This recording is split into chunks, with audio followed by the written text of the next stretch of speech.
In the outskirts of Oregon, Bill stops his car and changes his clothes to burn them while remembering all the violence he just went through. This started 2 days ago. Bill is a 23-year-old guy living with his hardworking parents.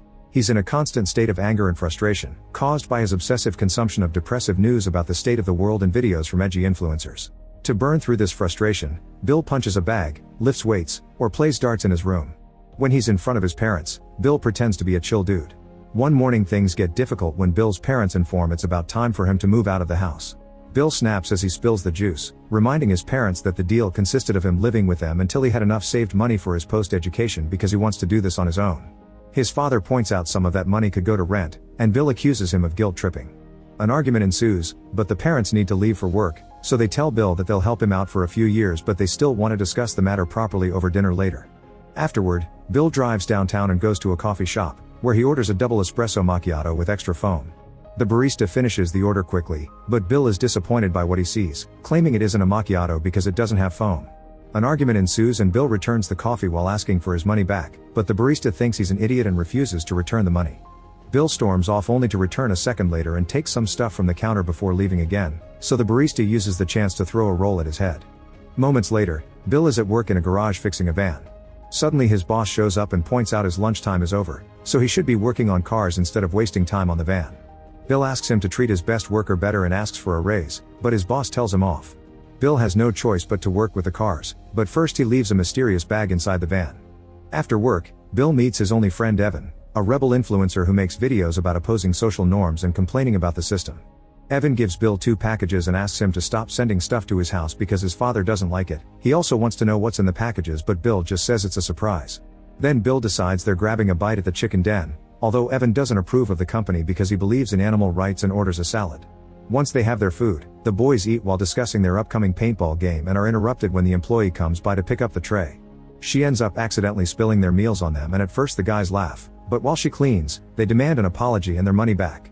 The employee says she'll redo their orders but she can't return the money, causing Bill to ask for the manager until Evan calms him down. After their new order arrives, they eat while watching people on the street, which inspires a rant from Evan about overpopulation, the destruction of natural resources, contamination, and people's obsession with money. Bill responds that Evan's too pessimistic and that he's all talk but no action. Later when Bill returns home, his parents are waiting for him to have a serious talk. They're a bit angry because Bill hasn't called and missed dinner, so he apologizes and promises they'll have the talk in the morning because he'll have exciting news then. Afterward Bill goes to his room, where he reads books and magazines related to the world's problems while hearing the news on the radio, which also talks about violence. Bill keeps picturing all those crimes in his head and eventually abandons reading to open his packages instead. It turns out he's ordered a full bulletproof armor and he starts putting it together while listening to Evan's latest video, during which he talks about the world needing people who actually stand up and believe in action. Bill makes fun of him, calling him precious. After finishing working on the armor and some wires, Bill also prints a bunch of fake money. Next he films a video of his own, still making fun of Evan for thinking people are equal and not doing anything. The next morning, Bill works out harder than ever before joining his parents for breakfast. Bill suddenly informs them that today he's going to be proactive. He took the day off from work so he could stay home and fill out college applications, hoping to study mechanical engineering. The parents are shocked to hear this but also very proud and show great support for their son's decision. Afterward Bill gathers his things as glimpses of his video are shown, during which he says that unlike Evan, he's going to take action. His things include not only the armor but also lots of weapons that Bill puts together with ease. When he's done, he looks like a SWAT team agent, and he can't help admiring himself in the mirror while his mind keeps running through all the horrible news in Evan's speech. It's also revealed that his video shows Bill saying balance is created by survival of the fittest, so he'll kill every person that is using recourses but their existence isn't beneficial for society, like cancer patients. Then Bill leaves in his car, but he stops in the middle of the road to change into a different vehicle that doesn't have a license plate. While he drives, Bill keeps on remembering everything Eva, his parents, and the news said to him, which keeps him motivated. Eventually he makes it to the middle of the town, where he can see the van he had been working on parked nearby. Using a wireless device, he starts and drives the van, almost hitting people and other cars in the process. He guides the van toward the police station and makes it crash into the building, destroying the reception and hurting a few officers. The cops that are still standing check the back of the van and are shocked to find a bomb that Bill immediately detonates, causing the whole station to explode. This will keep the cops busy for a while and Bill can continue with his plan. Next Bill stops the car on a busy avenue and gets out to shoot at a driver, causing them to crash. Then he starts shooting at random people on the street, which causes major chaos as everyone screams and runs away. Car and shop alarms begin ringing all over the place as Bill continues to kill people, and eventually 2 cops arrive to stop him. However, their bullets can't do anything to the armor and Bill kills them too. Afterward, he returns to the main avenue to keep on shooting people without mercy, only stopping if he needs to reload. He even asks a woman if she's scared before killing her too. The massacre continues for several minutes, and by then Bill has started to enter stores too. After killing everyone at a diner, he goes to the cafe with the barista that told him off and asks for the same order. The barista doesn't recognize him and prepares the order, but Bill gets furious because it's lacking foam again. He gives the barista the chance to run as he starts counting, and when he reaches 5, he kills the barista outside. Next, Bill enters a beauty salon and shoots in the air as a warning before cornering all the employees and clients against the wall. Then he takes off his helmet and gets some water, explaining the armor is very hot. He also takes a seat to rest and begins making fun of the victims for sounding so scared. Some of the women beg for mercy and mention their families, so Bill says he feels nauseous and leaves the shop without killing anyone. However, he returns 2 seconds later to corner the people in the salon again and shoot them all at the same time because they saw his face. Bill's next stop is the bingo, where a bunch of elderly people are too busy playing to pay attention to him. He decides to get some food, and this clerk does notice he's crazy, so he doesn't charge him for it. Bill sits at a table among the old people and takes a bite of his sandwich, but he hates the taste of it. Feeling his anger boiling, Bill approaches the caller and steals the latest number as he calls it for everyone, but nobody reacts except for the caller, who asks him politely to give the number back. Bill realizes that these people don't need his help because they're pretty much dead already and leaves. Afterward, Bill drives to the local bank while listening to the radio, which is already covering all his crimes. Once he makes it to the bank, he parks horribly and immediately opens fire on the upcoming guard before going inside. While he makes everyone back away from the alarms, suddenly an employee jumps on him from behind and makes him fall, but Bill quickly overpowers him and kills him with a knife. People start to panic, so Bill shoots a bunch of them before asking the manager to open the safe. While the manager searches for the key, Bill makes an employee empty the register in a bag.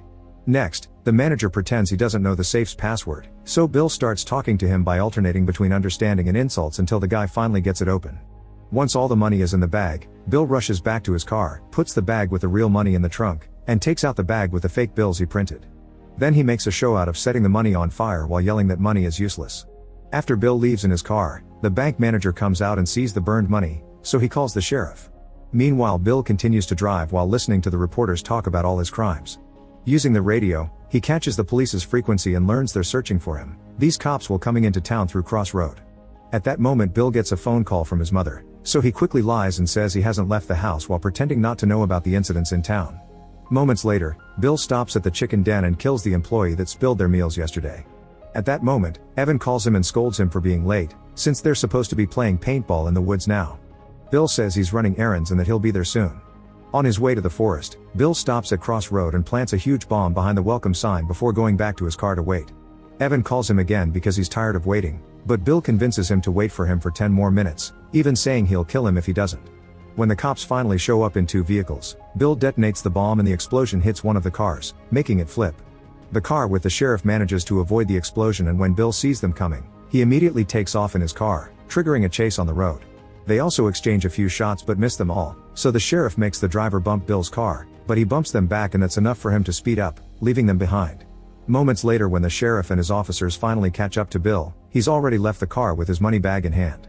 He hands behind a fence and warns the officers not to follow him, but when the cops do it anyway and open fire, Bill uses a detonator to blow up his car before running away. The 2 deputies die, but the sheriff is fine and proceeds to enter the forest to look for Bill. It only takes him a few moments to get lost, and when he's distracted, Bill appears behind him and stabs him. The sheriff tries to shoot him, but Bill just pushes him away before leaving him to bleed to death. Afterward, Bill rushes to finally meet Evan and shows him the bag full of money. While Evan is distracted, Bill uses a stun gun to knock him down, then he puts a gun on Evan's hand. By guiding it to the correct spot, Bill shoots and kills Evan, making it look like he self-deleted to be the martyr he always wanted to be. After putting his armor on Evan, Bill drives away until he reaches a secure spot where he can change into clean clothes and burn all the evidence, getting back to the beginning. Then he puts on clean clothes and goes home, where he rests on the couch and watches the news. At that moment, his parents arrive and think he's been here all day. The reporter on TV announces the police have found Evan and confirms he was behind the massacre, so Bill tells his parents Evan was his only friend. Feeling bad for their son, they decide not to ask him about the college applications and share a hug. After Bill goes to bed, the parents agree they'll have to send Bill to a psychologist because he's bottling his grief up. In his bedroom, Bill begins packing all the money into a suitcase while seeing on TV that Evan's father is being arrested. The man used to be a radical protester in the 60s and has always been anti-government, so they suspect he was behind Evan's actions. On the screen, Evan's dad screams Bill did all this, but nobody believes him, so Bill escapes his home without trouble. 2 years after the massacre, Bill's video appears online. He explains that there's no chance to survive and begins ranting about the need to kill people to save natural resources, saying he'll do population control for the sake of humanity. Make sure to subscribe and turn on notifications.